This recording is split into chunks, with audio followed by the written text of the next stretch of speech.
Alright, let's talk about the Pythagorean Theorem and its converse. So the Pythagorean Theorem has to do with a right triangle. So let's draw a right triangle there. And the most basic one is the 3, 4, 5 triangle. This is considered a Pythagorean triple because if we work it out, the Pythagorean Theorem says, let's write that up here, a squared plus b squared equals c squared.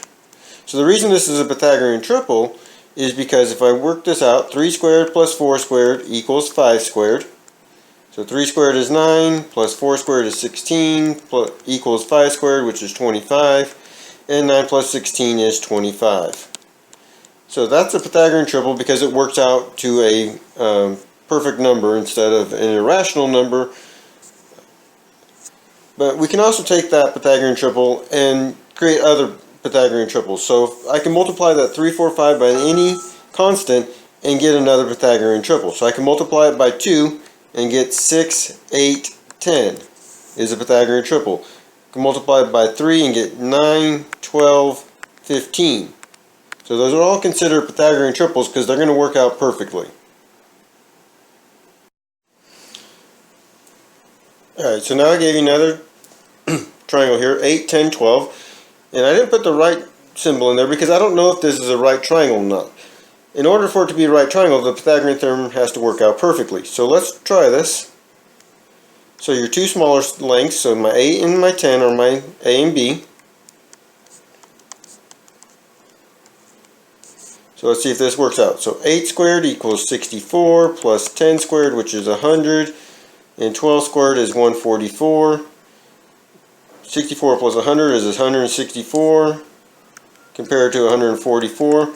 Well, the legs are greater than my hypotenuse, so this is not a right triangle. So these do not equal. So what it is if c squared is greater than a squared plus b squared, then it is obtuse triangle. If c squared is less than a squared plus b squared, it is acute.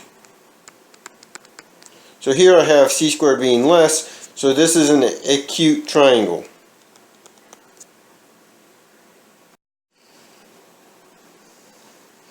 Alright, so now I have a square.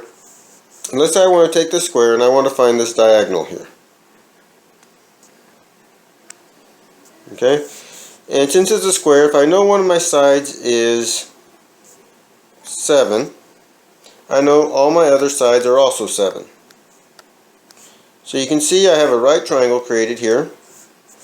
So I can do 7 squared plus 7 squared equals c squared.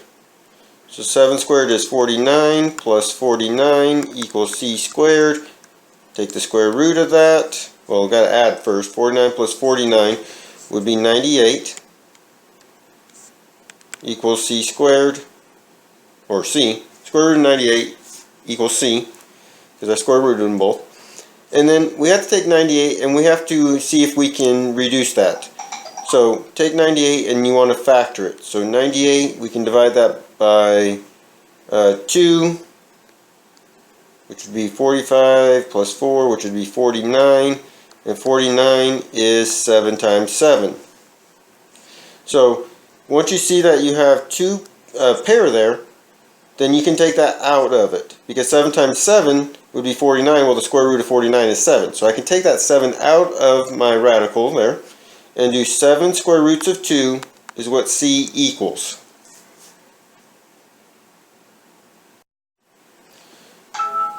Alright, let's do one more. So I got a square there. And I'm giving you that the area equals 225 inches squared. And again, I want to find this diagonal. Okay? Well, first I need to find the side length. Well, area equals side squared. So to find my side, I need to square root the 225. So I'm going to do square root s squared square rooted and then 225 square rooted. So 225 square rooted equals 15. So that means all my side lengths are 15. Now to find that diagonal, I'm going to simplify this formula for you. So C equals the square root of a squared plus b squared. So it's the same formula, I just kind of rewrote it. So my C is going to equal the square root of 15 squared plus 15 squared. I already know 15 squared is 225. I'm going to square root that. So 225 plus 225 would be 450. So C equals the square root of 450. And then I need to factor that. Well, I know that I got 15 squared there, so I know I'm going to be able to at least factor out a 15 there. So take 450 and factor it out. So that would be 10 times 45. 45 is 5 times 9. 10 is 2 times 5.